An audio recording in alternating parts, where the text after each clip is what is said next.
আসসালামু আলাইকুম, যে যেখানে আছেন ভালো আছেন ইনশাল্লাহ। আমি আপনাদের দোয়া অনেক ভালো আছি। তো প্রতিদিনের মতো আবার একটা ব্লগ নিয়ে আসলাম আপনাদের মাঝে। তো আজকে ব্লগটা হচ্ছে আপনার দুইটা মানে দুপুর 2টা থেকে। তো 2টা বাজে। আজকে রান্না একটু লেট হয়েছে বলতে কি যে সকালে রান্না বান্না ছিল, তো এটা আমরা দুপুরবেলা আর কি খাওয়া দাওয়া করছি, করে এটা রাতের জন্য দুপুরেই রান্না করা জিনিস চিকেন রান্না করা হয়েছে, আর শাক রান্না করা হবে শুটকি দিয়ে। তো এগুলো আর কি গোছগাছ করে আমরা একটু বাইরে যাব, তার জন্য আর কি একটু গোছগাছ করলাম। তো দুপুরবেলা যেহেতু পানি আসছে, আমরা ওয়াশিং মেশিনে কাপড়গুলো ধুয়ে নিলাম। তো এই তো এদিকে আমার ছেলে দুষ্টামি করতেছে, আর আমি তো টুকিটাকি কাজ করতেছি। তো এই যে দেখেন, এই ভর্তা তেলটা আর কি আমার খুব পছন্দের। তো এইখানে হচ্ছে যে বোন নারিকেল কাটতেছে, তো ওর সাথে একটু দুষ্টামি ফাজলামো করলাম। দুষ্টামি ফাজলামো করার পরে তারপর বোন মানে বলতেছে যে নারকেলের পানি খাবি, পরে আমি বলছি যে হ্যাঁ খাবো না কেন, এটা তো খুব মজার একটা জিনিস, না খেলে কি আর হয় নাকি। তো এই তো আমি নারকেলটা নিয়ে একটু দুষ্টামি করতেছি বোনের সাথে। তো এই তো নারকেল নিয়ে আমরা মানে অনেক মজা করছি, অনেক কথাই বলছি। এগুলো আর কি আপনাদেরকে মানে কিছু কথা শোনানোর মতো, কিছু কথা শোনানোর মতো না। তো তাই আর কি ওই আমি এটা যে মেন যে ইটা ছিল ওইটা আমি দিলাম না বয়েসটা। তো এখানে হচ্ছে যে আমরা সবাই বাইরে গেছি, তাড়াহুড়া করে রান্নাবান্না করে বাইরে গেলাম। যাওয়ার পরে এখন বোন বলতেছে যে করছে চিংড়ি মাছ আনতে হবে, মানে আমার ছোটো বোনের বাসায় মেহমান আসবে। তো ওই বলতেছে যে যদি পারো একটু মানে কষ্ট করে আমার বড় চিংড়ি মাছ নিয়ে এসো আমার জন্য। তো আমরা গিয়েছি তাড়াহুড়ো করে আপনার আমিন বাজারে ফার্স্টে, কিন্তু ওইখানে আমরা ওই বড় চিংড়ি মাছটা পাই নাই। তো ওইখানে কি আমরা সব জায়গায় গিয়েছিলাম বাট পাই নাই চিংড়ি মাছটা। ওইটা আর কি কালকে সকালে আনতে হবে। তো যাই হোক, তারপর আমি চিন্তা করলাম, বোনকে বললাম যে দেখো, চেষ্টা করে ঘুরে দেখো পাও কি না। তো কোনো রকমভাবে পাচ্ছি না। তো আমরা আর কি এখান থেকে যাব ইয়েতে আপনার যে হেমায়তপুর, ওইখানে আর কি নাকি সবাই বলে যে ওইখানে পাওয়া যায়, মানে চিংড়ি মাছটা পাওয়া যায়। তো ওইখানে এখন যে ছেলে উঠলো, বোন উঠলো গাড়িতে, আমি উঠলাম। তো ওনাকে জিজ্ঞেস করলাম যে ভাইয়া ভাড়া কত। তো উনি বললো যে 100 টাকা। তো আমরা কিছু বলি নাই, না বলেই তো গাড়িতে উঠলাম, কারণ আমরা জানি এখান থেকে আমবাজার থেকে আপনার হেমাদপুর যাইতে স্টানে 100 টাকাই লাগে। তো উনি সঠিকটাই বলছে, আর আমরা উঠে ফেলাইছি। তো এই তো আমার ছেলে সামনে গেছে আর আমরা দুজন পিছনে। আমার ছেলে সবসময় এরকম করে, কোথাও গেলে অনেক বলবো যে আমি সামনে যাব বা এই সেই। তো যাই হোক, অবশেষে আমরা হেমাদপুরে আসছি। আসার পরে দেখেন এই যে খুঁজতাছি, কিন্তু কোনো জায়গায় মাছ পাচ্ছিলাম না। সবাই একটা কথাই বলতেছে যে না মাছ নাই, বড় চিংড়ি মাছটা নাই। তো দেখেন কি অবস্থা, মানে চিংড়ি মাছ অ্যাভেলেবেল পাওয়া যায়, তো আমাদের আজকে দরকার, কিন্তু বড় চিংড়ি মাছটা তো পাইতেছি না। এই একটা এটা সবসময় যেটা প্রয়োজন হয়, দেখবেন আপনারা যে যেটা আপনাদের দরকার, খুব প্রয়োজন বেশি, ওই জিনিসটা না মানে আপনারা সহজে পাইবেন না। ওইটা আর কি অনেক মানে ঘুরে ফিরে করা লাগে। তো এখানে একটা বাজার ছিল, তো আরেকটা বাজারে আমরা যেতেছি। তো আমার ছেলে আমার বোন সামনে, আমি পিছনে। আমি তো ক্যামেরা ধরছি, তো আমি পিছনে ছিলাম।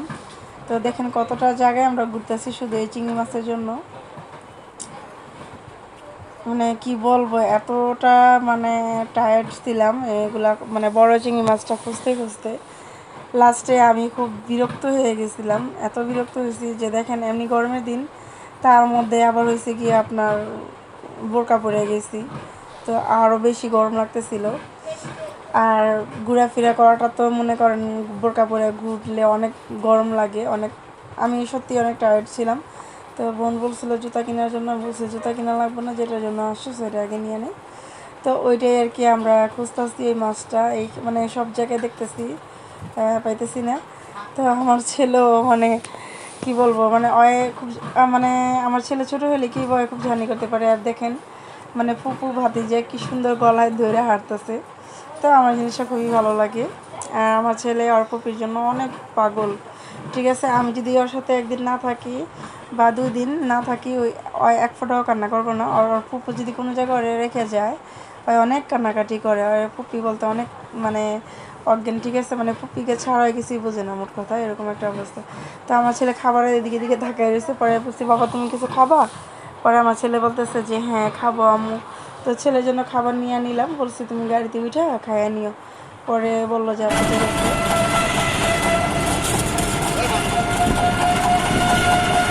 অবশেষে আবার যেতেছি ওই জন্যই হেমায়তপুর, আমির বাজারে ওই যে মাছগুলো পাওয়া যায় না, এই কারণে হেমায়তপুর যেতেছি।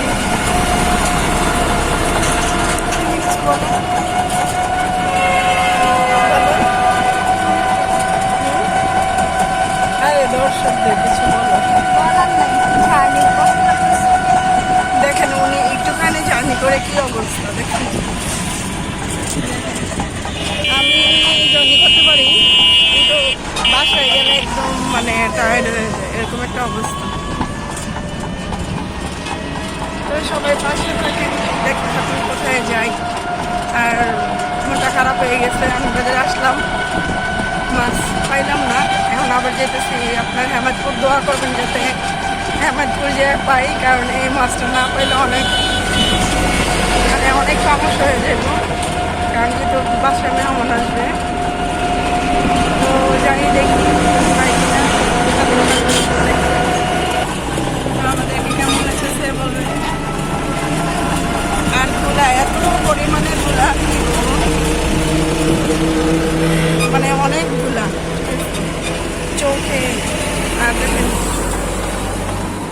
আমার স্কিনের অবস্থা দেখেন। হ্যাঁ কিন্তু ভাই একটু দেখে শোনা যায়। হ্যাঁ বাচ্চা নিয়ে এসেছি তো,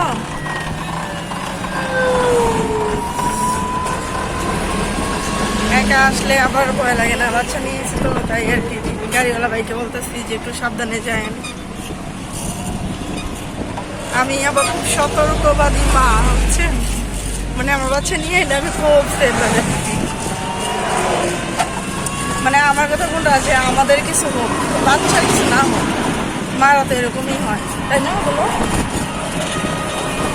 তো বোনের ছেলেকে বাসায় রেখেছে, বাসায় না ওর হাজবেন্ডের দোকানে রেখেছে, ওই আমাদের সাথে যাবে না, এই কারণে আমি বাসায় রেখেছি মাসুদকে আর আমার ছেলেকে নিয়ে গেছি।